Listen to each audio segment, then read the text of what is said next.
సర్కార్ మారిన కాన్ నుంచి అసెంబ్లీకి అడుగు పెట్టలేదు మాజీ సీఎం కేసీఆర్ సారు. ఇక కేసీఆర్ సార్ అసెంబ్లీకి ఎప్పుడెప్పుడు వస్తాడా అని అందరికంటే ఎక్కువ ఎదురు చూస్తుండు సీఎం సారు. ఆగో కాంగ్రెస్ వాళ్ళ కోరిక తీర్చేతందుకో ఏందో గాని కేసీఆర్ సారు అసెంబ్లీలో అడుగు పెట్టిండి అలా.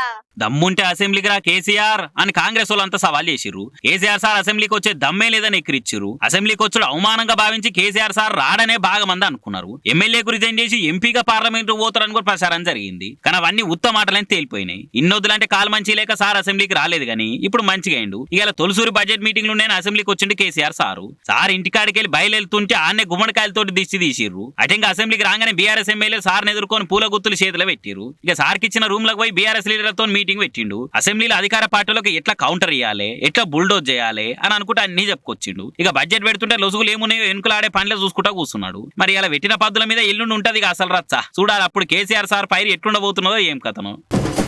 చెరువుకు గట్టు మాటకు గుట్టుండాలి అంటారు. లేకుంటే అచ్చే అనర్థాలు ఎట్లుంటాయో అందరికి తెలిసింది. కొన్నిసార్లు ఎంత తెలిసినా తెలియనట్టుండుడే మంచిదైతది.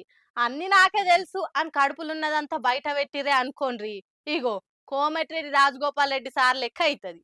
కోమటిరెడ్డి రాజగోపాల్ రెడ్డి మాటలు ఏం దాచుకునే రకం కాదనుకుంటా. పార్టీ సీక్రెట్లు ఓపెన్ గా మందిలే చెప్తున్నట్టున్నాడు. రాజకీయాల సీక్రెట్లు ఎవరైనా బయట చెప్తారా? కానీ సార్ మాత్రం కుల్లా బయట పెట్టిండట. అసెంబ్లీ లాబీల ప్రెస్లతోటి మాట ముచ్చట మాట్లాడుకుంటా బీఆర్ఎస్ ఎమ్మెల్యేలు ఎట్లా పార్టీలు మారుతున్నారో చెప్పుకొచ్చిండట. కార్ పార్టీ ఎమ్మెల్యేలకు 5 నుంచి 10 కోట్లు ఇస్తేనే పార్టీలు మారుతుర్రు, గావాటికే ఆశపడి వస్తుర్రు అనుకొచ్చిందట. ఇక అట్లనే మీకు కూడా మంత్రి పదవి వస్తుందట కదా, ఢిల్లీ నుంచి పైరవి కూడా చేస్తురట కదా అని అంటే నాకు పైరోకులు చేసే అవసరమే లేదు, చేస్తే నేనే డైరెక్ట్ సీఎం అయిటోని అని అనుకొచ్చిండు. అసలు మేము ఇంకా గేమ్ చేయలేదు, ఇప్పుడు సురు చేస్తున్నాము. అందుకే మా దగ్గరకు కడమ 26 మంది ఎమ్మెల్యేలు రాలే. మేము ప్లాన్ వేస్తే ఆయంత మంది వచ్చి చేరుతారు. ఆల్రెడీ అందరు లైన్లోనే ఉన్నారు అని మాట్లాడుకొచ్చిందట.